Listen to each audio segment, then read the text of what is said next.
সুপ্রিয় শিক্ষার্থী ভাই ও বোনেরা, বরাবরের মতো আজকে আমরা অনার্স দ্বিতীয় বর্ষের গণিত বিভাগের ক্যালকুলাস 2 এবং একই সাথে ফিজিক্স এবং কেমিস্ট্রি বিভাগের নন মেজর হিসেবে যাদের আছে ক্যালকুলাস 2 তাদের জন্য সুন্দর এবং খুবই সহজ একটি প্রশ্ন নিয়ে আমরা হাজির হয়েছি, যেটা পুনরাবৃত্তি ইন্টিগ্রাল থেকে প্রশ্নটি।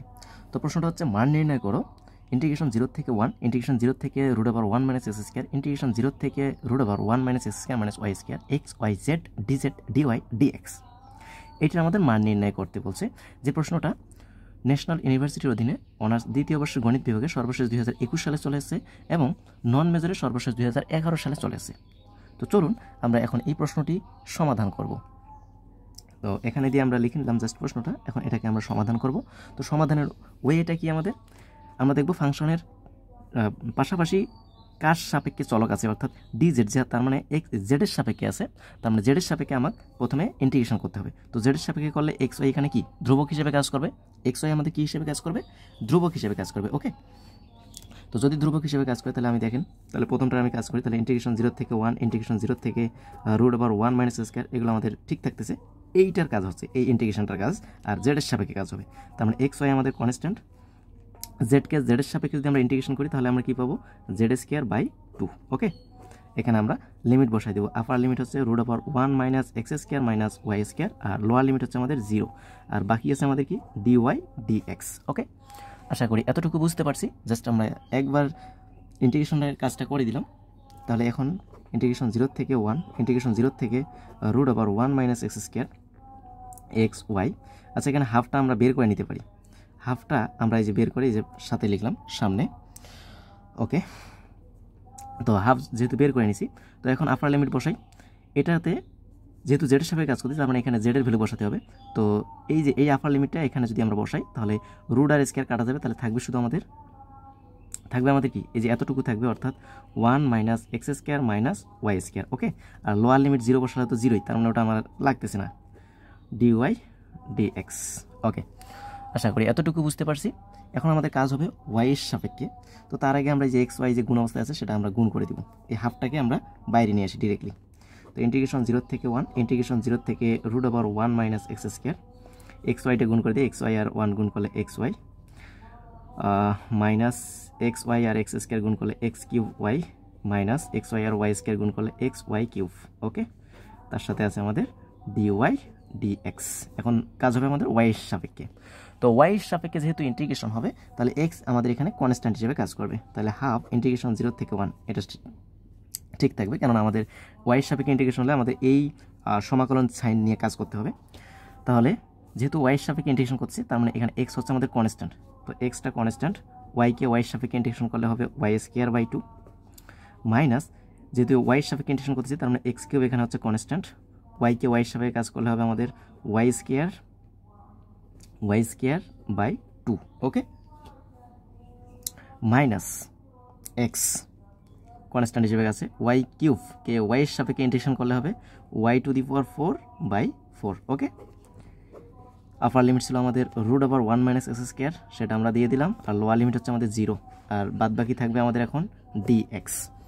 ওকে, তো ইকুয়ালস টু আমরা এখান থেকে বলতে পারি হাফ ইন্টিগ্রেশন 0 থেকে 1।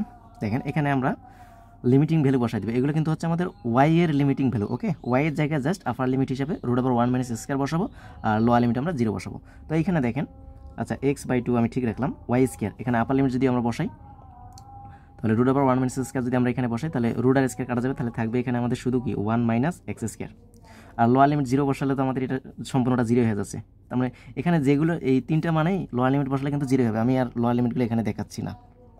মাইনাস x³/2, আপার লিমিট এখন বসাবো এখানে, y এর জায়গায় √1 - x² বসালে √² কাটা যাবে, তাহলে থাকবে 1 - x², বসাই দিলাম। লোয়ার লিমিট 0 বসালে 0 লাগতেছে না, x/4, আপার লিমিট আমরা বসাবো √1 - x²। দেখেন y⁴ আছে, তো y⁴ একবার y², তার উপর আমি স্কোয়ার করতে পারি। তো y² এর জায়গায় y² এর মান যদি আমাদের √² কাটা যায় 1 - x² থাকে, তাহলে তার উপর স্কোয়ার আছে, তাহলে এখানে আমাদের হয়ে যাচ্ছে 1 - x² তার উপর হোল স্কোয়ার। ওকে, এটা আমাদের হয়ে যাচ্ছে।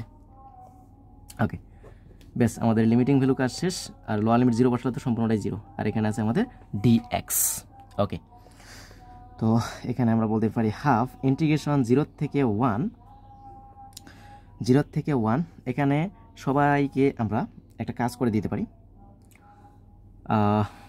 সবার কাছ থেকে আমরা 4 কমন নিই, অর্থাৎ 1/4 আমরা যদি কমন নিই, তো দেখেন 1/4 আমি কমন নিলাম, সেটা বাইরে নিয়ে আসলাম। তো এখানে তো 1/2 ছিল, 4 যেহেতু 1/4 কমন নিচ্ছি, তার মানে 2 আর একটা গুণ আকারে থাকা লাগবে, তার মানে 2x into 1 minus x square. 1/4 যেহেতু কমন নিচ্ছি, তার মানে এখানেও একটা 1/2 আছে, তার মানে 2 এখানে গুণ অবস্থায় থাকা লাগবে, তার মানে 2x cube into 1 minus x square. এখান থেকে তাহলে থাকতেছে মাইনাস 1/4 যেহেতু কমন নিচ্ছি, এক্স ইন্টু এটা থাকতেছে 1 মাইনাস এক্স স্কোয়ার তার উপর স্কোয়ার, তার মানে a minus B whole square সূত্র ইউজ করতে পারি। a minus B whole square সূত্র অর্থাৎ a স্কোয়ার অর্থাৎ 1 এর উপর স্কোয়ার মানে 1 মাইনাস 2ab তার মানে 2x square plus b square অর্থাৎ x এর উপর স্কোয়ার তার উপর স্কোয়ার, তার মানে x টু দি পাওয়ার 4। ওকে, আর এদিকে আছে আমাদের dx। ওকে, আশা করি এতটুকু বুঝতে পারছি। তাহলে এখানে আমাদের 1/2 ইন্টু 1/4 মানে হচ্ছে 1/8 ইন্টিগ্রেশন 0 থেকে 1। এখন জাস্ট আমরা এখানে একটু ক্যালকুলেশন করে নিব, সিম্পলিফিকেশন করে নিব। 2x দ্বারা 1 কে গুণ করলে 2x, মাইনাস 2x দ্বারা এক্স স্কোয়ারকে গুণ করলে 2x কিউব, মাইনাস এখানে 2x কিউব, মাইনাসে প্লাস 2x কিউব আর এক্স স্কোয়ার গুণ করলে আমাদের 2x two the power 5, minus x দ্বারা গুণ করলে x, মাইনাসে প্লাস x আর 2x স্কোয়ার গুণ করলে 2x কিউব, মাইনাসে প্লাসে মাইনাস x আর x টু দি পাওয়ার 5 গুণ করলে x টু দি পাওয়ার 4 গুণ করলে x টু দি পাওয়ার 5। ওকে, আর সাথে আমাদের থাকবে dx। ওকে, আশা করি এতটুকু বুঝতে পারছি। তো এখন আমরা এখানে কি কাজ করব, 1/8 ইন্টিগ্রেশন 0 থেকে 1। আমি কিন্তু ইন্টিগ্রেশনের কাজটা এখন পর্যন্ত করতেছি না, কেননা এখানে ভিতরে আমরা সিম্পলিফিকেশন করে নিতেছি। জাস্ট আমরা সিম্পলিফিকেশনটা আমাদের ভালোভাবে করতে হবে, না হলে কিন্তু আমাদের ঝামেলা হয়ে যাবে। তো এখন দেখেন এখানে কি কাজ করা যায়, প্লাস 2x কিউব আর এই মাইনাস 2x কিউব একটা কাটা যায়, তাই না? তাহলে এখানে থাকবে কি, এই 2x থেকে একটা x বাদ যাবে, তার মানে একটা x থাকতেছে, বড়টার সঙ্গে প্লাস, এই জন্য প্লাস, মাইনাস 2x কিউব থাকতেছে, আর এখানে থাকতেছে আমাদের 2x টু দি পাওয়ার 5, আর এই 2x টু দি পাওয়ার 5 থেকে আরেকটা x টু দি পাওয়ার 5 বাদ দিলে আমাদের আরও একটা x টু দি পাওয়ার 5 থাকতেছে। ওকে, আর এখানে থাকছে আমাদের dx। এখন আমরা এই অবস্থায় ইন্টিগ্রেশন করব। তো চলুন আমরা সেই কাজটাই করি। তো x এর সাপেক্ষে ইন্টিগ্রেশন করলে আমাদের এখন কি আসবে দেখেন, 1/8 কে x এর সাপেক্ষে ইন্টিগ্রেশন করলে আমাদের কি আসবে, x স্কোয়ার বাই 2